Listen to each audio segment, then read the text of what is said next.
Zero budget marketing strategies. తమ business ని market చేసుకోవడానికి చాలా బ్రాండ్స్ హ్యూజ్ అమౌంట్ ఖర్చు పెడుతుంటాయి. బట్ లిమిటెడ్ బడ్జెట్ ఉన్న స్టార్టప్స్ ఎలాంటి ఇన్వెస్ట్మెంట్ లేకుండా జీరో బడ్జెట్ తో మార్కెటింగ్ చేయాలని అనుకుంటాయి. సో అలా జీరో ఇన్వెస్ట్మెంట్ తో మార్కెటింగ్ చేయొచ్చా అంటే ఎస్, చేయొచ్చు. ఫ్రీగా చాలా మార్కెటింగ్ వేస్ ఉన్నాయి. బట్ అందులో మనకి హెల్ప్ అయ్యే 5 ఇంపార్టెంట్ థింగ్స్ ఏంటో చూద్దాం. Number 1, referral marketing.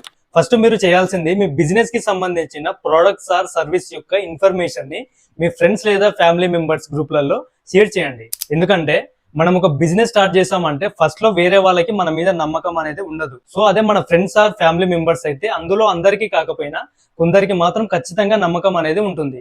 సో వారి వల్ల మన బిజినెస్ కి చాలా హెల్ప్ అవుతుంది. Number 2, social media marketing. Facebook, Instagram, LinkedIn, Twitter వంటి పాపులర్ సోషల్ మీడియాలో మీ బిజినెస్ కి సంబంధించిన profiles and business pages create చేసుకోండి.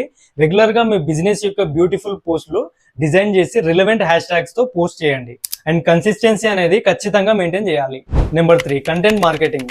మీ కంపెనీ వెబ్సైట్ లో మీ ప్రోడక్ట్స్ ఆర్ సర్వీస్ కి సంబంధించిన బ్లాగ్స్ లో కంటెంట్ రాయండి. ఇది సెర్చ్ ఇంజన్ లో ఆర్గానిక్ ట్రాఫిక్ రావడానికి చాలా హెల్ప్ అవుతుంది. ఆ బ్లాగ్స్ లోని కంటెంట్ లో హై వాల్యూమ్ గల కీవర్డ్స్ ని ఉండేటట్లు చూసుకోండి. Number 4, local business listing.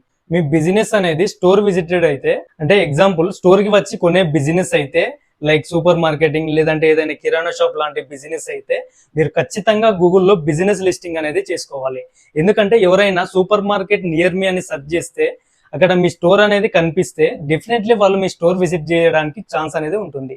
So ఈ లోకల్ బిజినెస్ లిస్టింగ్ వల్ల కూడా ఫ్రీ మార్కెటింగ్ అనేది జరుగుతుంది. Number 5, reviews and ratings. Me products or service కి సాటిస్ఫైడ్ అయిన కస్టమర్స్ ని రేటింగ్ ఇచ్చి రివ్యూ రాయమని అడగాలి. ఈ రివ్యూ రేటింగ్స్ అనేవి కూడా బిజినెస్ డెవలప్మెంట్ కి కీ రోల్ ప్లే చేస్తాయి.